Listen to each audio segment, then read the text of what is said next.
Hey everyone, welcome back to another episode of Minutia Minute. Today I'm coming at you with an unboxing. As you can see, it's something I got off of eBay. But before we break into what's in this box, I want to provide a little bit of context because what's in this box pertains to one of my all-time favorite Star Wars events from both Legends and the Disney timeline, Shadows of the Empire. Now, those of you guys who are not familiar with this story, it's set in between the events of Empire Strikes Back and Return of the Jedi, which is actually a period currently being covered by the Marvel Comics, which I have yet to read any of those. I'm going to wait until that period is done and just kind of read through the whole thing. This came out in 1996, I think. It was just ahead of the Star Wars Special Editions. Basically, there was kind of a gap in Lucasfilm's Star Wars slate. They were gearing up for the prequels, but they didn't have a movie ready to put out. We were still a year away from the 20th anniversary when they were going to put out the special editions.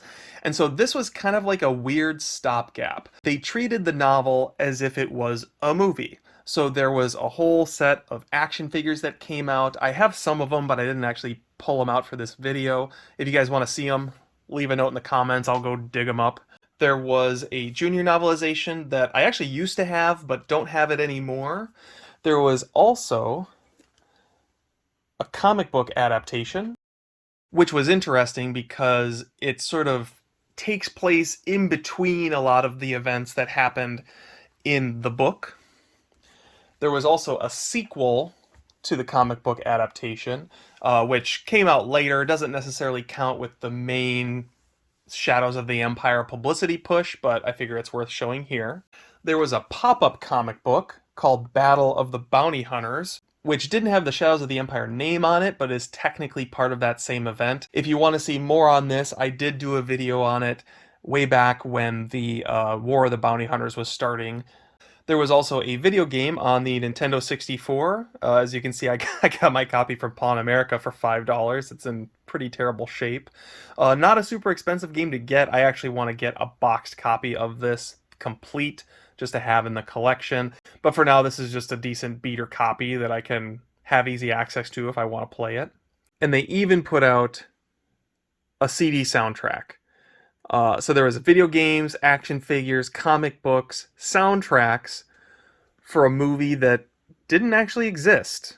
But it was cool because all of these different things kind of told the same story in different formats from different characters' perspectives and built up this massive narrative that you could just dig into for the better part of a year right before the special edition came out. A big part of what made the special edition so exciting was that it came off the heels of Shadows of the Empire, when Star Wars fever was really starting to hit a peak pitch leading into the special editions and the prequels. There was so much content, in fact, that they released a guidebook for Shadows of the Empire as well. So this is called Secrets to Shadows of the Empire, written by Mark Cotta-Vaz, and it goes through all the different iterations of the story. Lots and lots of great stuff in here. Another thing I forgot to pull out, I just realized, was the role-playing game, which I also have, and has lots of great art in it as well. You can see just a lot of development went into this whole epic story as a concept, so that there was just consistency across all the different products that came out. Now, there is one thing conspicuously missing from what I just talked about, and that's because it's in this box right here. And if you haven't guessed it already, yes, there was a Shadows of the Empire trading card set. And again, to be clear, there was no movie, but there were trading cards as if there was a movie. So I was bumming around on eBay and I found this. Hopefully it's in good shape for you guys. Oh yeah. I am stoked. Give me just 1 second to get the bubble wrap off here for you. All right. And here it is. So this is really cool. If you guys are fans of Greg and Tim Hildebrandt, this is a set of cards based on the story of Shadows of the Empire, realized with painted illustrations by Greg and Tim. Greg and Tim as if they're like my personal pals. So yeah, this is really, really cool in my opinion. It's neat to see. Like, this is Coruscant.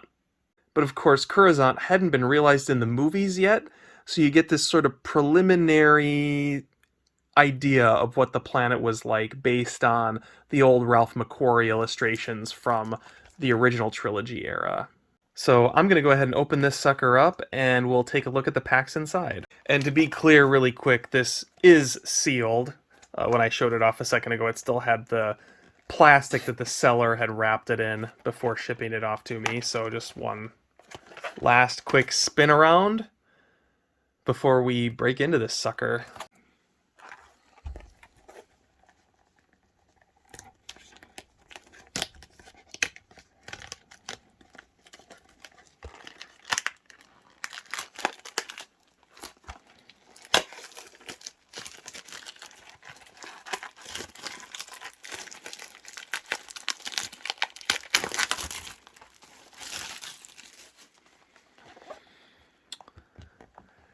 This box is quite minty. There's only one, you can see this little corner in here is a little bit crushed in, but it's not bad. It's almost a shame to break this open, but I don't keep things sealed. I buy things to open them up and enjoy them generally. So we'll go ahead and open this up.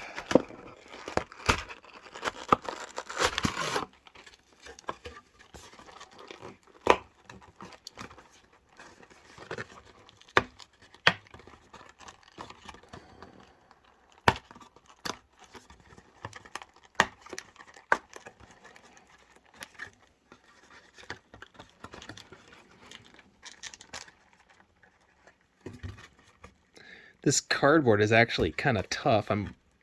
Last thing I want to do is rip the display.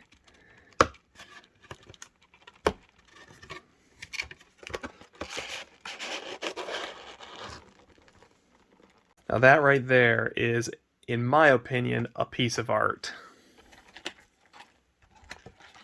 I'm going to go ahead and pull a few packs out. Oh yeah, look at this. There's all kinds of different characters we can get. Alright, it looks like we've got 4 different characters featured on the wrappers. We have got Luke Skywalker in his trademark Shadows of the Empire orange vest. Very 90s of him.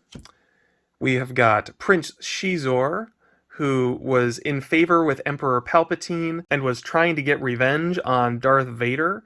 Alright, next we've got, of course, Darth Vader. The art on these wrappers alone is worth the price of this box, in my opinion. Alright, and then last but not least, of course, we've got Boba Fett rocking his Wookiee braids. If you never noticed that, these are the braids from Wookiees that Boba Fett has killed. Alright, so I was really debating about whether or not we would actually open any of these packs up in this video, but I just can't resist. So we're going to go ahead and open up one of each of the different characters represented on the card packs. Before we actually dig into these, we'll just take a quick note at what all it is we're looking for. There are 90 Shadows of the Empire trading cards we're looking for. We are also on the lookout for specially inserted etched foil and embossed foil chase cards.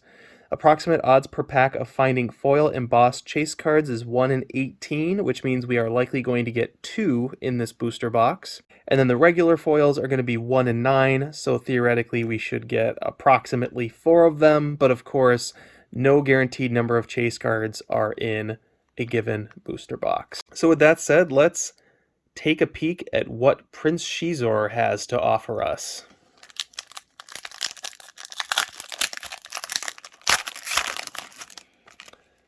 That's just Feels great, doesn't it? Okay. One thing that the 90s Star Wars cards had was great artwork. And the fact that they got Tim and Greg Hildebrandt to do the art on all these is just awesome. So we've got Luke Skywalker, looks like holding off R2-D2. Not quite sure what's going on here. Is this when he was maybe testing his lightsaber or something? These are a little sticky, fair warning. Oh, yep, there's one there. Yep, Luke is honing his lightsaber skills. All right, next up, we have got, looks like a swoop gang. This is about midway through the book. There's a swoop chase through Tatooine. One of the things that was really cool about episode 2 was it included swoop bikes in it. Anakin rides a swoop bike, which I thought was pretty cool to see just because I remembered them from Shadows of the Empire. They were such a distinct vehicle type. And this is number 26. This is the very next card in the set. Cool. All right, next up we have, it looks like Luke kicking someone off of their swoop. So this must be card 27. Is that for real? Yep. Card 27. Luke acts as a swooper.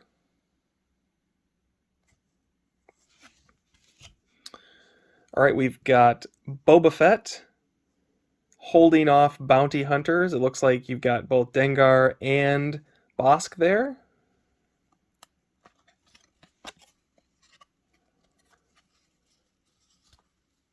All right, and we've got card number 90, which is Dark Horse 2 of 6. And basically this is spotlighting issue 2 of Dark Horse Comics' 6-part Shadow series. All right, and we have got Boba Fett versus more bounty hunters. So here is Dark Horse 4 of 6. This is card number 92, which I'm a little confused by because the pack said there was 90 cards in the set, but here's card 92. So I don't know. It's interesting how we're getting these in clusters. So now we've got Boba Fett and Zuckuss, clearly part of a similar set. And yep, Dark Horse 5 of 6. Fett deals with Zuckuss. All right. So now it looks like we've got an ad for Triple the Power of the Force Star Wars 3D Wide Vision trading cards. I actually had a bunch of the Wide Vision cards for Revenge of the Sith. I never got any of the old ones for original Star Wars. That might be one I'll go back and pick up. That would be kind of cool to go through those. And then, oh, this is an ad for Star Wars Galaxy Magazine, which I do have. It's hard to believe we used to live in a time where, not only did you have Star Wars Insider, but you also had Star Wars Galaxy, which was all about Star Wars gaming. I've got a bunch of issues of Galaxy. It only ran for like, I don't know, 12, 15, 18 issues, something like that. But tons of awesome artwork in that magazine. Maybe I'll show those off sometime if you guys are interested. All right, we got good old Dash Rendar, looking like a complete meathead in this picture, which is fantastic. I don't remember the name of this droid off the top of my head.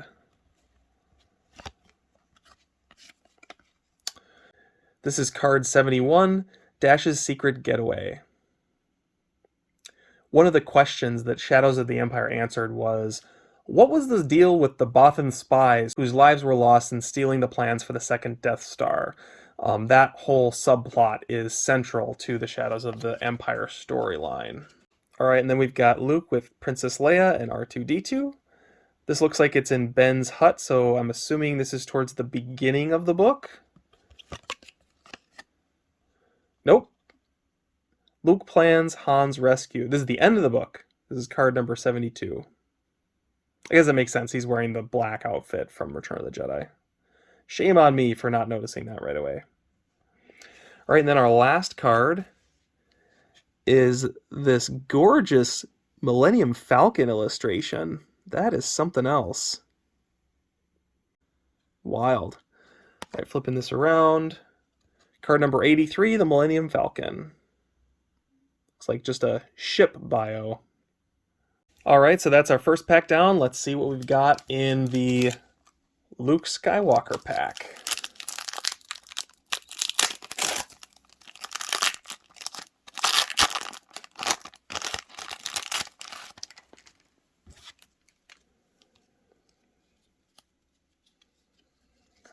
Loosen these effers up a little bit. Okay, so kicking things off, we've got Luke facing Vader. This is near the beginning of the book, I think. I remember Luke bouncing on this wire for some reason. But then we've got this flashback going on. Let's take a look. Card number 3, Luke feels the dark side. Cool. Next up, we've got Leia, Chewie, trying to negotiate with a Deveronian, it looks like.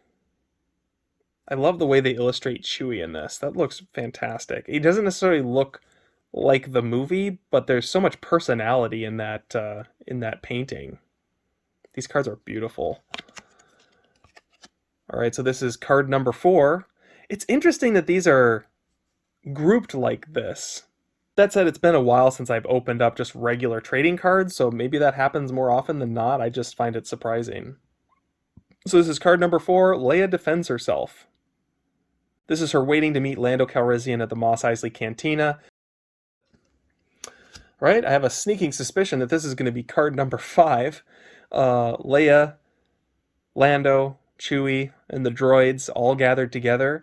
Basically, the beginning of this book, Leia's planning a rescue for Han. They're going to go to the planet Gaul and rescue him from Boba Fett before he takes him to Jabba's palace, but they ultimately fail. But that's kind of the opening action set piece of the book. So next up, we've got Boba Fett shooting a droid in the chest. Dark Horse number 3 of 6. 4-LOM tries his luck against Fett. And the whole Battle of the Bounty Hunters pop-up book kind of goes through all the fights between Boba Fett and the various bounty hunters, kind of in a short 5-page nutshell. And then if you want the more expanded version of it, obviously it's heavily featured in the Dark Horse storyline, which we've now pulled 3 of the cards for. By the way, that comic book series had amazing cover art by Hugh Fleming. Hugh Fleming did some of the Tales of the Jedi books, the Shadows of the Empire books. His covers are some of my all-time favorite Star Wars comic book covers that have ever been put out. All right, we've got more Boba Fett. Actually, this is a repeat. Our first double. And then looks like another double, which in this case is Boba Fett dealing with Zuckuss. Now, I'm noticing next card we have got an embossed foil card. Okay, that is epic. So we've got the Darth Vader art from the cover with this awesome 3D embossed shine on it. That is something else. Very cool.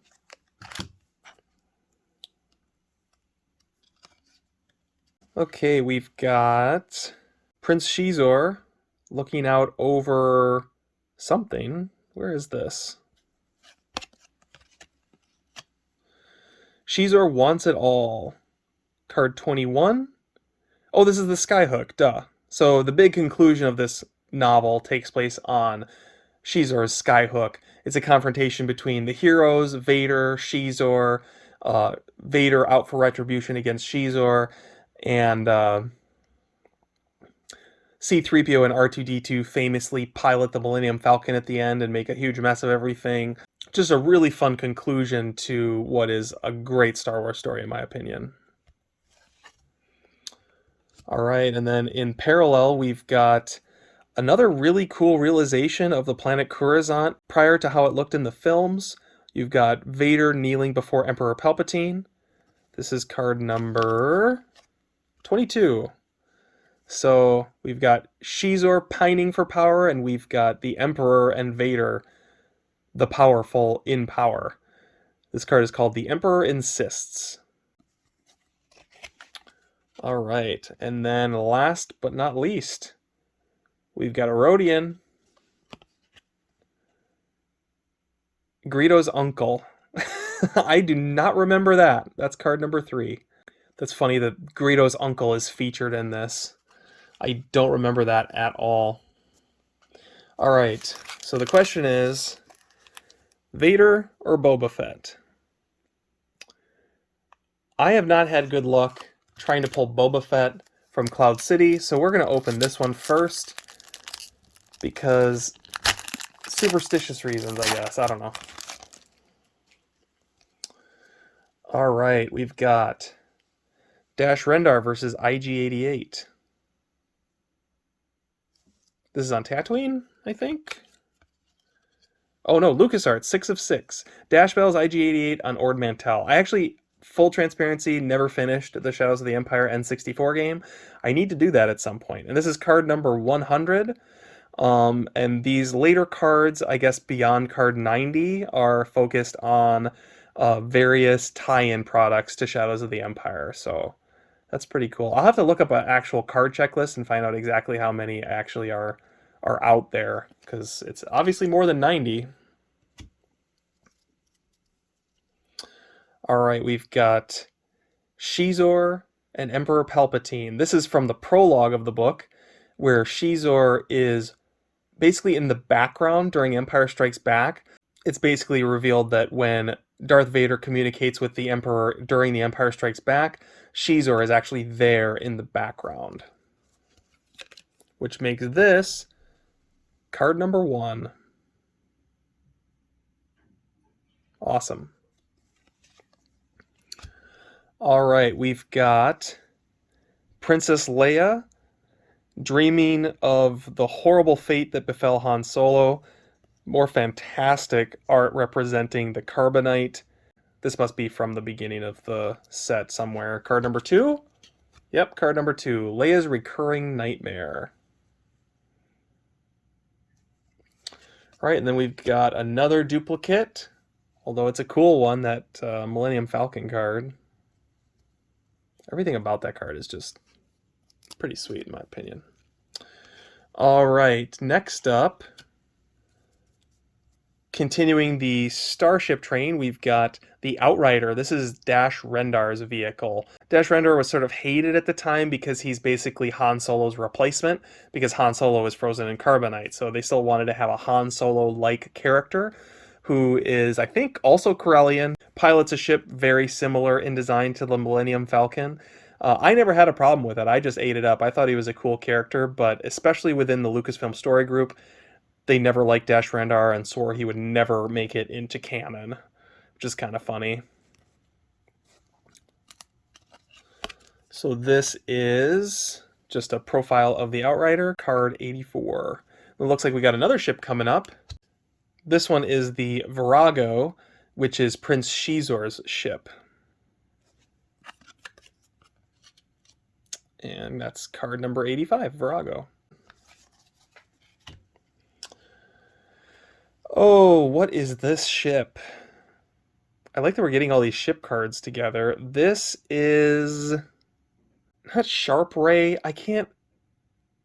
It's Guri's ship, right? Hang on, we gotta look. I need a refresher. Guri's Stinger. Did I say Stingray? Sharp Ray something? Sorry. This is card number 38. Guri is someone working for Prince Shizor, if I remember correctly. Shizor basically lays a trap for Princess Leia, telling her that he has information on the whereabouts of Han Solo. And so she goes to meet with him, and then everybody has to come in and rescue her towards the end. All right, this is Chewbacca. It certainly doesn't look like it because he's got this weird shaved head. This is Chewbacca in disguise. And actually the name of the card, number 39, is Chewbacca in disguise. And as I'm reading through this here, I'm remembering that whole altercation between Shizor and Leia, and then later the rest of the team actually takes place on Coruscant. All right, and then the last card, we've got Chewbacca and Leia dressed as Boushh. And that is card number 40, Leia and Chewie going underground.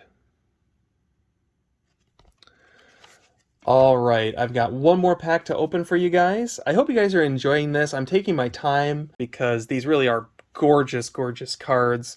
And I want to be able to share them with you guys, and I hope you guys are enjoying it. I will definitely be opening more of these up in a future video, so if you'd like me to go slower or faster, don't be afraid to shout it out in the comments.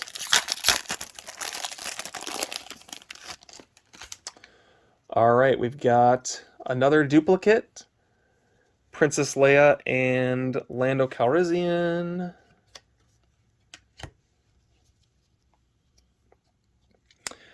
Okay, we've got Prince Shizor placating before Vader.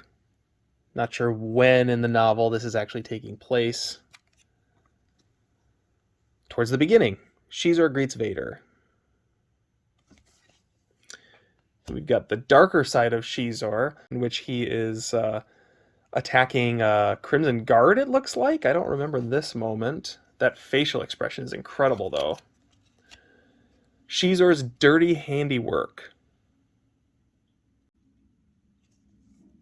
All right, and then it looks like we've got Boba Fett versus Forlom. We have that card already. We have Boba Fett versus an array of bounty hunters, another one we already have. Another duplicate, that's kind of a bummer.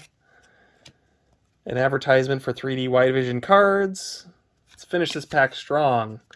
Oh no, another duplicate. And another duplicate. And another duplicate. Ooh, ooh, bad taste in my mouth at the end there. That's too bad. Okay, well that's kind of a drag to go out on that note. But we did pull a whole bunch of fresh, new Shadows of the Empire cards that are certainly unique to the personal collection, so that's awesome. If you guys enjoyed this video, be sure to let me know down in the comments below. I would love to open up more of these for you guys. I'm really hoping to complete the base set without completely emptying out this box, so that I can keep this as a display piece with the rest of my customizable cards, but then still have the complete base set. Easily the highlight of this pull was this embossed foil Vader card, which is just incredible. All right, guys, thanks for tuning in and watching this video. I hope you guys have a great week in cards. Catch you guys later. Thanks for watching.